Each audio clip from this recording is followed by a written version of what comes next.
তেতিয়া খাই ভাল লাগে। নমস্কাৰ সকলোকে, কি খবৰ আপোনালোকৰ? আশা কৰোঁ সকলোৰে ভাল। আৰু আজিৰ গৰমটো মানে বহুত গৰম দেই। একে ৰাতিপুৱাৰ পৰা মানে ইমান গৰম মাৰি আছে, ভিতৰত সোমাই থাকিব পৰা নাই আৰু বাহিৰতো থাকিবতো নোৱাৰিয়ে। গছ গছনি তেনেকুৱা নাই। গাঁৱত হ'লে বেলেগ কথা, গাঁৱত গছ গছনি আছে, বেছি গৰম লাগিলে ক'ৰবাত চেহাটো গছৰ তলত বহিবলৈ যাব পাৰোঁ, কিন্তু ইয়াত তেনেকুৱা নাই। মানে চাৰিওপানে খোলা মেলা জেগা। আপোনালোকক দেখুৱাই আছোঁ দেই অকণমান। তেনেকুৱা ডাঙৰ গছ বুলিবলৈ নায়েই, আছে যদিও সৰু সুৰা গছবোৰ আছে। আৰু চাৰিওপানে মানে মানুহৰ ঘৰ আৰু ইমান ঠেক যেন লাগিছে। এইফালে আকৌ সৰুকৈ ৰাস্তা দেখিছে নহয়, এয়া অহা যোৱা কৰা ৰাস্তা, মানে বহুত সৰু।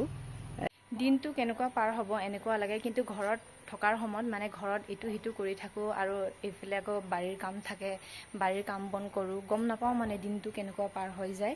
আৰু ইয়াত আৰু শুই বহি থকাৰ বাহিৰে বেলেগটো কাম নাই, মানে তেনেকুৱা মাথাৰ বিষ হৈ থাকে। আৰু গৰমটো কেনেকুৱা মাৰিছে, কিবা টেঙা বস্তুবোৰ কিবা মানে খাম বুলি ক'বলৈও সেইবোৰো নাপায়। আৰু গাঁৱততো সেইবোৰ আকাল নাই।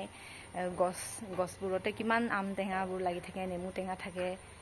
ইয়াত আৰু সকলো বস্তু কিনি খাব লাগে।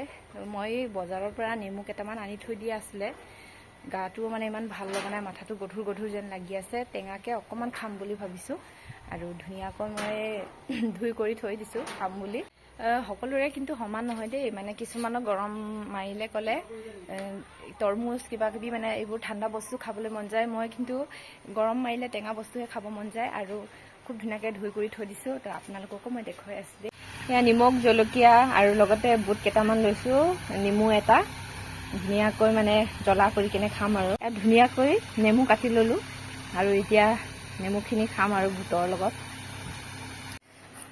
ইয়াত ধুনীয়াকৈ কাটি ল'লোঁ নেমু আৰু বুট।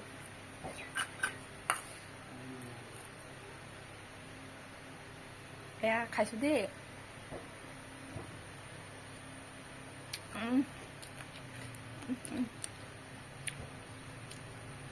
নেমুটো বৰ টেঙা আৰু বহুত ৰস খুব ধুনীয়া।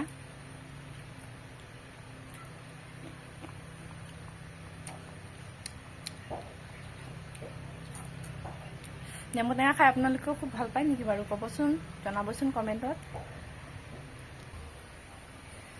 নেমু খালে এনেকুৱা হ'ব লাগে, মানে পূৰা ৰস আৰু টেঙা হ'ব লাগে, তেতিয়া খাই ভাল লাগে।